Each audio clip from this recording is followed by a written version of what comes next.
This is a picture of Becky Frederick. She's the stepmother of my childhood best friend. She passed away just 5 months ago at age 46 from suicide. It's one of the country's leading causes of death. Since October is National Depression and Mental Health Screening Month, Becky's family wants to share her story in hopes to prevent others from taking their lives.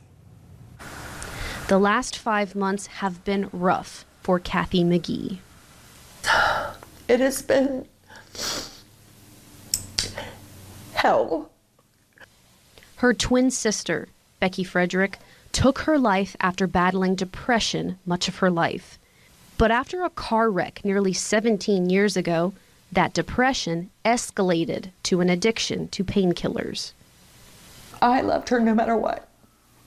Having a mental illness, having a drug addiction, it didn't matter. I still love her. Just before her death, Becky's addiction got her suspended from her nursing job. She was accused of stealing pills. Cathy thinks that was a breaking point for her sister. The embarrassment of people finding out that she was addicted to narcotics, the fear of she didn't know she was going to go to jail, the fear of all of it, I think was just too much for her to handle. Her battles weren't always obvious. She loved her family. She liked little children. Yes, oh, yes. Yes. The more babies, the happier she was. Becky's son, Zach, knew that. He was close with his mom. She meant everything to me. When Zach met his now fiance, he said he knew his mom would love her. He couldn't wait for them to meet. Whenever me and my fiance met, I told her, I was like, you have to meet my mom. Like, she's going to be easy to win over for sure, because mom likes everybody. She was always the goofball that didn't matter who she met or how long she'd known somebody, you were getting a hug by the time you left her house. Zach was right. His mom loved her. Becky was Zach's biggest supporter, but now he wants to be hers. Zach and his Aunt Cathy hope they can turn their heartbreak and Becky's story of struggles into inspiration for others to get help. We'll fight this battle, and I'll use, sadly, what happened to my twin sister. If we can save one more nurse, I won't let her death be in vain. This is a picture of Becky and her husband, Chuck, on their wedding day. He also hopes sharing his wife's story will help others who are dealing with mental illness and addiction.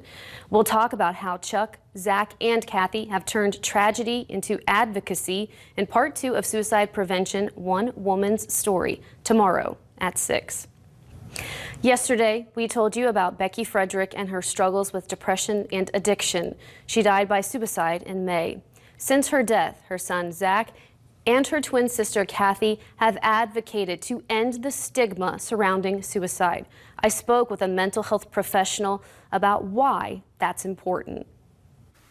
And everybody's story needs told, because if it gets to one person and it saves one person's life, they have to hear us. To keep her twin sister's story alive, Cathy McGee and her nephew, Zach Hall, formed a team to walk in Parkersburg's annual Out of the Darkness walk last month. What was that walk like? It was a lot of fun. It was fun. It was humbling. Just talking to other people and listening to other people's stories. The walk raised $49,000. Cathy and Zach's team provided nearly $6,000 of that. It's a good resource to like get out and be with people that know what you're going through, and you can see that their lives still go on. Like, there's no reason for a life to end. There's always something else to live for. Dr. Marilyn Pascarelli was also at the Out of the Darkness walk. She is a licensed professional counselor at Westbrook Health Services. Until we get rid of the stigma and tell people it's okay for them to seek help, then we're never going to get rid of this epidemic of suicide. She says that's why it's so important to talk about suicide and mental health. Oh, it's important to say someone died by suicide, not someone died unexpectedly. It's important to get it out there. We talk about people dying of cancer, dying of heart disease. Suicide is part of a diagnosable mental health condition as well. Zach says losing his mom to suicide has opened his eyes to the importance of having this conversation. I've grown into understanding, like, since this, that, like, emotions are important, and it doesn't matter how weak you sound or how other people look at you. When you feel something, you need to own up to it and get to the cause of why you're feeling the way that you're feeling.